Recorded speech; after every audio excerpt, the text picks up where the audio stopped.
Yo guys, it's Leif here and welcome to a new video on the Team Gullit channel where I will explain every single thing you need to know about the 4-2-3-1 and I will give you the best tactics if you want to play 4-2-3-1 as your starting formation, but also if you want to use it to play out a game. So let's first of all start with the tactics if you want to use it as your starting formation. Obviously, we're starting with the defensive style. The defensive style is unbalanced. The width here is on 35. The depth is on 75. The width is pretty narrow. This formation from itself is pretty wide. We have two wingers. We have two fullbacks. So I want all of my players to keep it as compact as possible in the middle. Then in offense, we have balanced direct passing. The width here is on 55. Players in the box is on 5 and corners and free kicks are both on 2 bars. Then let's jump into the instructions. On my goalkeeper I don't have anything. My right back is on stay back while attacking and overlap. Same goes for my left back, stay back while attacking and overlap. Both of my CDMs are on cover passing lanes, stay back while attacking and cover center. Obviously those are two CDMs. I want them to intercept as much passes as possible. That's why I put them on cover passing lanes. All 3 of my cams are on comeback on defense. My left cam and my right cam are on getting to the box and drift wide as well. Drift wide needs maybe a bit more of explanation. Means when I have the ball with my fullback, for example, they will try to go to the sideline to be able to get the ball into their feet. That's what I want. That's how I like to play. I want to get width on the wings, of course. As you guys will see in some of the examples I will show, 9 out of 10 times my attacks go from the outside, so from my winger, to the inside with just passes. Makes it so hard for my opponent to defend because my cam is like, he is not on free roam in the instructions, or I have to say she is not in free roam on the instructions, but the cam in the 4-2-3-1 is like quite free roaming from itself. And my striker is on stay central and stay forward. So let's start with the offensive examples. In attack, this formation is quite good. It is pretty simple. As I mentioned before, 9 out of 10 times the attacks go through the wing. So you want to create width with yourself. You want to make the triangles between the wingers. So your right CDM, right back and right winger, you need to see them as a triangle. Your left back, your left CDM and your left wing are like a triangle. As you can see these examples, 9 out of 10 times I just beat my opponent on the wing or something.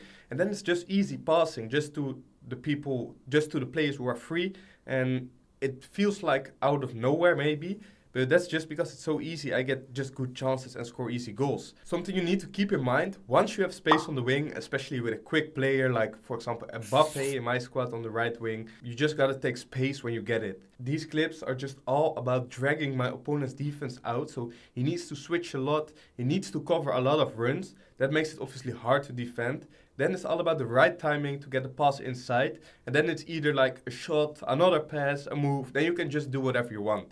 The most important thing in EAFC is just to get to your opponent's box. Doesn't matter how, you just need to get there. Because we all know defending can be quite hard this year. So once you just reach the box, you can do whatever you want. You can shoot, do skill moves. We all know what to do there. The hardest thing probably is to get there. Then obviously the defense. Maybe it's even a better formation when it comes to defending.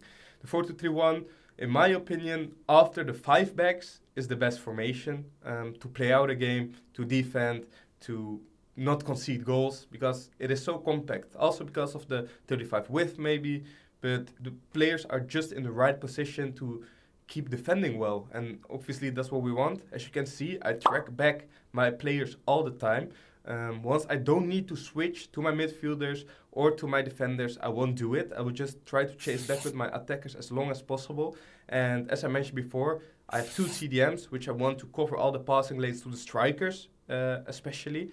And I just try to stay in between every pass. Just don't let my opponent play through the middle. Because on the wing, I will still have loads of time to predict what he's going to do. Because crosses are good this year, of course. Don't get me wrong. But on the wing, it's way less dangerous than when your opponent gets a chance through the middle. Then obviously, I also talked about 4-2-3-1 when it comes to playing out a game. Me personally, 9 out of 10 times I start in a 4-3-2-1. But once I'm up, and maybe 30 minutes left, I often switch to a 4-2-3-1, and that's because it's really good defensively, as I said, and really easy building up with. The tactics I use when it comes to playing out with the 4-2-3-1, the width is on 25 here. I don't want my opponent to attack through the middle, especially when I'm leading a game. Then the depth, I put it on 60. As I said, we don't need to press anymore. Then in offense, build-up play is unbalanced. Direct passing is still on because I want my players to make runs forward because it's way easier to keep the ball up there. Players in the box is on 2. We don't take any risks anymore. Corners and free kicks are both on 1 bar. Then for the instruction, fullbacks both on stable attacking, still on overlap. Same goes for my CDMs, same instructions as before. Cover passing lane, stable attacking, cover center. All of my camps are on comeback on defense and drift wide. No get into the box for crosses. And my striker is on comeback on defense, drift wide and get in behind. This way, the 4-2-3-1 is way more defensive than the instructions before. Obviously, I use it when I want to play out a game. So I don't need to score. I just want to defend, keep hold on the ball whenever I can, and just take as less risk as possible. And the 4-2-3-1, as I said, apart from the 5 backs, which are all banned in competitive, luckily. So 9 out of 10 times pros switch to a 4-2-3-1 when it comes to playing out a game, defending. Apart from that, nothing much different. Same methods of attacking and defending are used when trying to play out. Just the tactics are slightly different. We take less risk, and this works for me when it comes to defending, playing out games.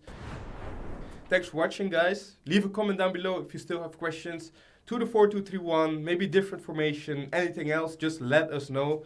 And I want to ask you to leave a like on this video. If you haven't done that, please subscribe. And then I hope to see you guys next time. Ciao.